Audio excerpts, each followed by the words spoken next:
সৎসঙ্গ স্বর্গবাস আর অসৎসঙ্গ নরকবাস। প্রজাপতি আর গোবর পোকার এই ছোট্ট গল্পটি আশা করি আপনাদের ভালো লাগবে, আর গল্পটি খুবই শিক্ষণীয়। তো বন্ধুরা, গল্পটি ভালো লাগলে চ্যানেলটিকে সাবস্ক্রাইব করবেন আর ভিডিওতে একটা লাইক দেবেন। চলুন তাহলে শুরু করা যাক। এক প্রজাপতি সারাদিন ফুলে ফুলে মধু খেয়ে ঘুরে বেড়ায়। এক সময় এক গোবর পোকার সাথে তার খুব বন্ধুত্ব হয়ে যায়। প্রত্যেক দিন প্রজাপতি ফুলে ফুলে মধু খেতে আসে আর গোবর পোকার সাথে গল্প করে।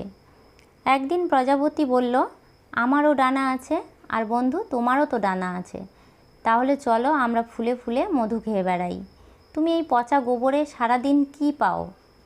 এই শুনে গোবর পোকা ভাবল, বন্ধুর সাথে ঘুরেই আসা যাক। এই বলে দুজনে চলে গেল ফুলের মধু খেতে। ফুলের মধু খেতে খেতে প্রজাপতি ও গোবর পোকা অনেক গল্প করলো। আর গোবর পোকা বলল, সত্যি তাই, গোবরের থেকে ফুলের মধু অনেক ভালো লাগে খেতে।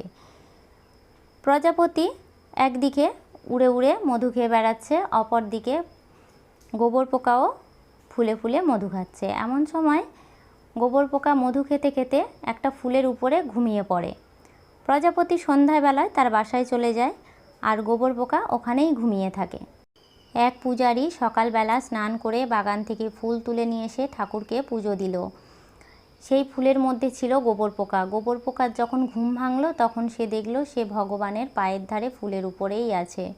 তখন গোবর পোকা মনে মনে ভাবল, আমি সারা জীবনেও ভগবানের দর্শন আমার হতো না, আর ঠাকুরের পায়ের ধুলোও আমি পেতাম না।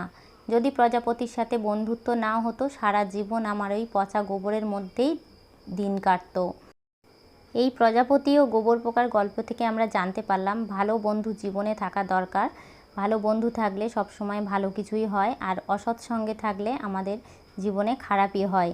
তো বন্ধুরা, ভালো লাগলে একটা লাইক করবেন আর চ্যানেলটিকে সাবস্ক্রাইব করে পাশে থাকবেন। ধন্যবাদ সবাইকে।